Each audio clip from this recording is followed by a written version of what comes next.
За энэ өдрийн мэндийг хүргэе. За шударга улсын эрхлэлийн төлөө газраас хоёр асуудлаар мэдээлэл хийх гэж байна. За нэгт нь бол бид одоо цахим орчинд эрүүл мэндийн үйлчилгээний чиглэлээр явуулж байгаа зар сурталчилгааны талаар хяналт шалгалтыг эхлүүлсэн. За хоёрт нь цементийн үнийн асуудал байгаа. Цементийн үнийн асуудлаар бол одоо иргэд хэрэглэгчдийн зүгээс маш их гомдол саналууд ирж байгаа. За бид бол цементийн үнийн өсөлтийн талаар одоо удаа дараагийн шалгалтуудыг бол хийж байгаа. Нийтдээ 2022 оны хувьд бол 3 удаагийн шалгалтыг бол хийж гүйцэтгэсэн. За 2022 оны 3 сард энэ цементийн үн нэмэгдсэнтэй холбоотой хяналт шалгалтыг хийсэн байгаа. 3 сард бол 58-аас тоон тутамдаа одоо 58-аас 68 мянган төгрөгөөр буюу 28.6-аас 31.3%-аар нэмэгдсэн байсан. За энэ үн өссөн нөхцөл шалтгаан нь бол цемент үйлдвэрлэгч аж ахуй эрхлэгчид нь үйлдвэрлэлийн голлох түүхийдүүдийг дотоодоос хангадаг бөгөөд одоо төмрийн хөдөр, гөлтгөн, шохоон чулуу, нүүрс, дизель, түш, тесрэх бодисын үн нэмэгдсэнтэй холбоотойгоор өссөн байна гэж үзсэн. За мөн одоо 6 сард энэ 2022 оны 6 сард зах зээл дээрх цементийн үн тоон тутамдаа 380-аас 430 мянган төгрөг хүрж өссөн байгаа. За энэ үед шалгахад бол одоо дотоодын цемент үйлдвэрлэгч компаниуд маань үнэ нэмээгүй байсан. За харин одоо дамжуулан борлуулдаг, гэрээт борлуулагчид гэх компаниуд бол үнийг нэмж зарсан байгаа нь бол тогтоогдсон. За ингээд 6 сараас 8 сар хүртэл үргэлжилсэн шалгалтын хүрээнд бол 15 аж ахуй нэгжийг хамруулан зөрчлийн хэрэг нээж шалгаад 6 аж ахуй эрхлэгчид нь бол тус бүр 20 сая төгрөгийн торгуулийн арга хэмжээ бол оногдуулсан байна. За үүний дараа сая энэ 9 сард бол дахиж одоо цементийн өслөө гэдэг асуудал үүссэн. Мөн одоо хомсдол үүссэн байгаа. За энэ нь бол дотоодын 4 томоохон цементийн үйлдвэрийн 2 нь бол үйл ажиллагаа явуулахгүй байсан. Мөнхийн Баянгал компани бол одоо 3 сараас хойш үйл ажиллагаа явуулаагүй. Хөтлийн цемент чухал үйлдвэр 8 сарын 15-наас хойш төлөвлөгөөт засвартай учраас мөн одоо үйл ажиллагаа явуулаагүй өнөөдөр хүртэл зогсож байна. За энэ хүрээнд энэ үеэр бол Мак цемент болон Мон цемент компаниуд үйл ажиллагаа явуулж байсан. Гэвч одоо энэ 4 компани 2 нь ажиллахгүй болохоор энэ зах зээл дээр бол хомсдол үүссэн. За үүнтэй холбоотойгоор бол үн өслөө гэдэг асуудлууд ирсэн. Энэ дээр бас тодорхой арга хэмжээнүүдийг авч хэрэгжүүлээд засгийн газрын зүгээс энэ нийлүүлэлтийг нэмэгдүүлэх, энэ барилгын сезоны үед нийлүүлэлтийг нэмэгдүүлэх үүднээс цементийн импортын гайлын татварыг бол тэглэх арга хэмжээг авсан байна.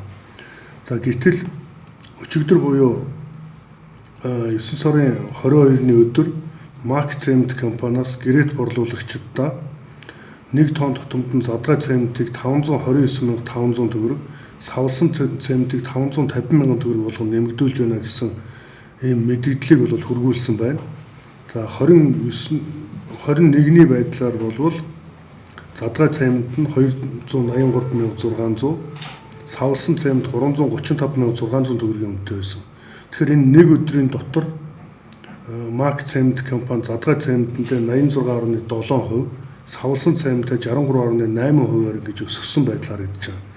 Энийг ингээд үзэх юм бол 3 сард одоо эхэлж нэмэгдүүлж эхэлсэн байгаа. 3 сард нэмэгдүүлсэн үнээс хойш өнөөдөр одоо өчигдрийн нэмэгдүүлж байгаа үнэтэй харьцуулаад үзэх юм бол задгай цемент нь тоон тутамдаа 185%-аар буюу 2.9 дахин, савлсан цементээ 171.5 буюу 2.7 дахин өсгсөн ийм дүнтэй харагдаж байна. Энэ үн нэмсэн байдалд нь бол үндэслэлтэй нөхцөл шалтгаан, нөлөөлж буй хүчин зүйл бол харагдахгүй байна.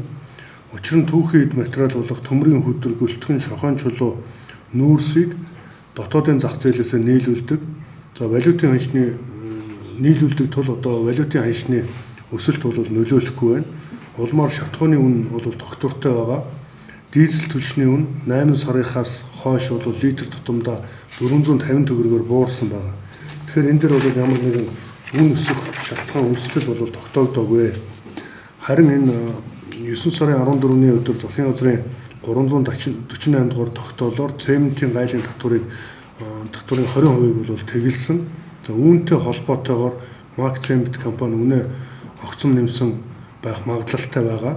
За урьдчилсан байдлаар бидэнд ирсэн мэдээллээр бол импортын цементийн үн тоон тутамдаа 450-аас 470 мянган төгрөгөөр худалдаалагдахаар байгаа орж ирээд.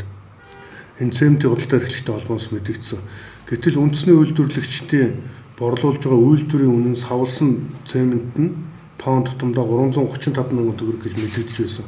Тэгэхээр энэ импортын гайлын татварыг тэглэсэн явдал нь бол энэ дотоодын үйлдвэрлэгчдийн үнэнд нөлөөлөх ямар ч үндэслэл байхгүй байна. 450-аас 470 мянган төгрөгөөр борлуулагдах цемент байхад одоо дотоодын үйлдвэрлэлүүд өөрсдөө 335 мянган төгрөгөөр борлуулж байсан. Гэтэл энэ одоо импортын татварыг тэглэсэнтэй холбоотойгоор мэдэгдэл хийгээд одоо ингээд үнэ өсөж байгаа нь бол энэ зах зээл дээр их одоо хомсдол үүсгэх үнийг үндэслэхүүгээр хит өндөрөөр тогтоож байгаа гэх юм асуудал бол харагдаж байна. За Марк Цемент компаниг бол шударга өрсөлдөөн хэрэглэгчийн газрын 2021 оны газрын хурлаар 12 дугаар сарын 30-ны өдрийн 08 дугаар тогтоолоор Монгол улсын хэмжээнд цементийн зах зээл давмгай байдалтай аж ахуй эрхлэгчээр тогтоосон байдаг.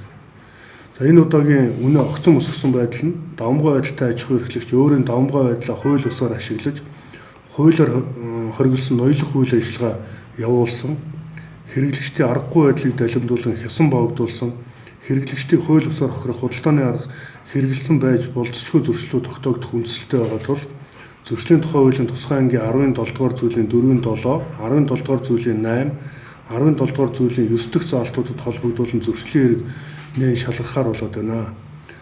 За энэ асуудлуудыг харахад бол одоо ямар нэгэн үндэслэлгүйгээр үнэ хит өндөр тогтоосон байна гэж харагдаж байгаа.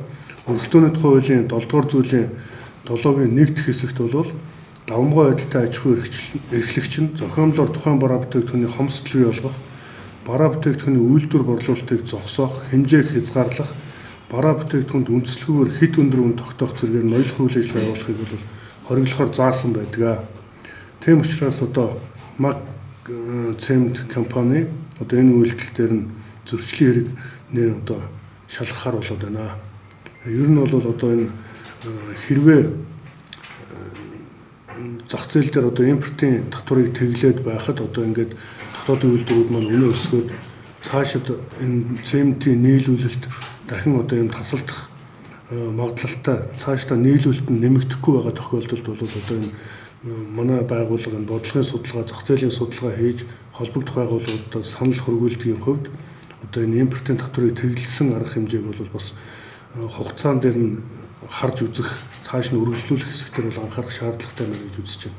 Цаашд үргэлжлүүлж одоо явах үгүй юу гэдгийг бол дахиж судлах шаардлага гарч байна. Одоогийн байдлаар бол засгийн газрын тогтоолоор 12 сарын 31-ний хүртэл одоо цементийн гайлын татварыг тэглэсэн байгаа. За ийм одоо мэдээллийг хийж байна. За энэ торгуулийн хэмжээний хувьд бол зөрчлийн тухай хуульд заасан торгуулийг оногдуулдаг байгаа. Зөрчлийн тухай хуульд одоо хохирлоосон шалтгаалаад болон одоо тухайн зүйл ангиас шалтгаалаад торгуулийн хэмжээ харилцаа адилгүй байгаа. За мөнгөн торгуулийн хэмжээ бол ер нь одоо нийтлэгээр харахад манай одоо хэрэглэгчийн тухай хууль бол өрсөлдөөний тухай хуулийг зөрчсөн зөрчлүүд дээр 20 сая төгрөгийн торгуул оногдуулж байгаа. За гэхдээ яг энэ саяны давмгай байдалтай аж ахуй нэгжүүд болон өрсөлдөөний хуулийг яг тодорхой зөрчсөн, өрсөлдөөнийг хязгаарласан, хясан богдуулсан. За мөн одоо картел хийх буюу өгсөж хувилдаж үн тогтоосон гэх мэт эдгээр зүйл заалтууд дээр бол одоо өмнөх жилийн борлуулалтын орлогын 4-6 хувиар нь тогтоохоор байгаа. Энэ бол бас нэлээд өндөр дүнтэй торгуулууд гарна. За мөн одоо хууль бусаар олсон орлогыг нь хураах ийм торгуулууд ийм заалтууд байгаа. Тэгэхээр хуульд заасан одоо хэмжээнд бол бид нэр ажиллах үүрэгтэй.